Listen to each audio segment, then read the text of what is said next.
நாள் 4 ஜபத்தில் நிலைத்திரு. நம்பிக்கையிலே சந்தோஷமாயிருங்கள், உபத்திரவத்திலே பொறுமையாயிருங்கள், ஜபத்திலே உறுதியாய் தரித்திருங்கள்.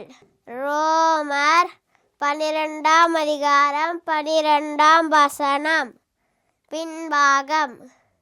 நம்ம லைஃப்ல எந்தெந்த விஷயங்களுக்கு எப்படி எப்படி இருக்கணும்னு இந்த வசனம் மூலமா நம்ம தெரிஞ்சுக்கிட்டோம்.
சரி, டே 5 வசனத்தை பார்க்கலாமா?